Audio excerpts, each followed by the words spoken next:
Hi, can everyone hear me? Okay, first off, I want you to know that I'm not a regular speaker. I've only spoken once before on my breast cancer. I was diagnosed with breast cancer, I think about 17 years ago. I've never put importance on the date. I know I was planning my son's wedding with his future in-laws and his future wife, and when the call came and the nurse, said, Mrs. Davis, I need for you and your husband to come down and talk with the doctor. Well, of course, hello, why does my husband have to go? And I said, it's cancer. And she goes, well, I can't tell you. And I said, you don't have to. Which I knew it was, I think as women, we know when we have cancer. And I said, okay. She goes, if you have any questions, feel free to call me at any time. And I said, okay, I don't have any right now. Of course, you have thousands after you hang up. And I started crying like I'm sure anybody who's a breast cancer survivor has. And my daughter-in-law and her mother went home, future daughter-in-law at the time. And as I sat there in my house by myself, I kept saying, as I cried, I kept saying, God, why me, why me? And as if he was standing by me, he said, why not you? Which is true. Why not me? I'm not any better than anybody else. Once I had that feeling come over me, I never looked back. I'm thankful I had breast cancer because it has defined who I am.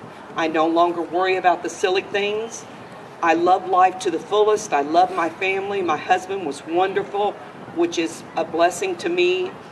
The only part that I hated was in 1 year I had 9 surgeries, which was quite tough on my body. It was tough on my family because, the recuperation's a long time. I had a full mastectomy eventually.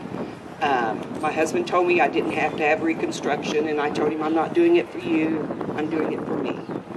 So I did opt for reconstruction. Before I had my mastectomy, I told my surgeon, I said, when you're writing on my body, because if you've had any surgery, they take a black marker and write all over you. And I said, can you put on my left breast, not this one? And he said, oh, I'm sure I'll remember. I said, no, just in case you forget, put not this one. And so he did write on my left breast, not this one, to make me happy. So they did remove the right one. I opted not to do any chemo, any radiation, which my sisters all thought I was wrong in that. But my oncologist and I decided together to remove all the tissue, breast tissue, and around it. And that's what I did, and I've survived 17 years. My problem is, when I saw my plastic surgeon for the reconstruction, I had 2 options, either implant or use my own body fat. Well, as you can see, I have plenty of body fat. So I said, let's go for that, plus I'll have my own tissue. And I said, the only problem is, will I be twice as hungry? And he said, no, I don't think you have to worry about that. And I said, well, I already have a problem with eating. I don't want to have 2 stomachs and worry about it. He said, no, you'll be good to go. I said, okay. My biggest thing to any breast cancer, if you find out you have breast cancer, is be aggressive with your own care. I allowed everybody to tell me what I should do. I now do what I feel is right for me because it's my body, and with my doctors, we made good decisions. And even though my sister, who was diagnosed about a year after me with breast cancer, thought I should have gone through chemo and radiation, you do what is best for you. But always remember that you never walk alone. God's always with you, and it only makes you stronger. Thank you.